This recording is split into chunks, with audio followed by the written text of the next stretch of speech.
যে প্রাণায়ামের কথা বলতেছিলাম, যে দম সাধনার কথা বলতেছিলাম, এই দম সাধনা আছে কয়েকটা আইটেমের। আজকে এখানে আমি একটা আইটেমের বিষয়ে আমি আপনাদেরকে দেখাবো।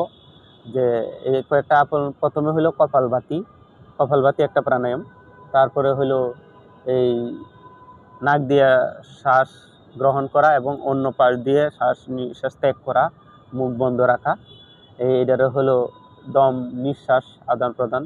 কপালভাতি আর হলো গিয়া প্রাণায়াম হলো শ্বাস প্রশ্বাস গ্রহণ করা, নেওয়া।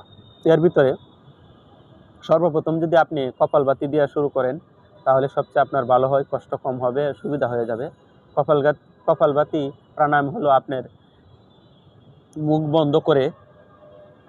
বন্ধ করে ঘরের নির্জনে কোনো এক জায়গায় গিয়ে আপনার বেডে বসে, যে কোনো জায়গায় বসে সুন্দরভাবে বসে, যেমন এভাবে বসবেন, এই একটা আসনে বসবেন।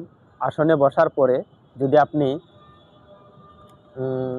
একটা আসনে বসার পরে আপনি যে কোনো একটা মুদ্রা গ্রহণ করতে পারেন। এভাবেও মুদ্রা গ্রহণ করতে পারেন, এভাবেও পারেন, এভাবেও পারেন। যে কোনোভাবে একটা মুদ্রা গ্রহণ করার পর আপনি এই কপালভাতি প্রাণায়াম শুরু করতে পারেন। কপালভাতি প্রাণায়াম শুরু করার জন্য আপনার মেরুদণ্ড পিছন থেকে একবারে টান টান সোজা থাকবে। আর হলো আপনি এরকমভাবে সোজা, মেরুদণ্ড সোজা টান টান। আর আপনার নিঃশ্বাস কি করবেন, মুখ বন্ধ করে নাক দিয়ে নিঃশ্বাস শুধু বাহির করতে হবে। নাক দিয়ে আপনার নিঃশ্বাসটা শুধু বাহির করতে হবে, শুধু এরকম।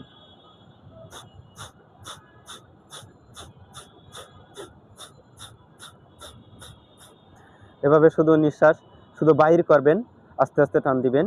এভাবে 5 মিনিটে 300 বার করা যাবে।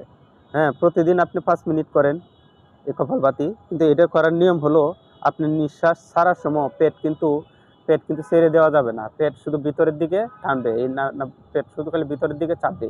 যেমন ধরেন, আমি একটু দেখাচ্ছি ভালোর জন্যে। এই যে দেখেন, নেওয়ার জন্যে নিঃশ্বাসটা আপনার এভাবে টানবে,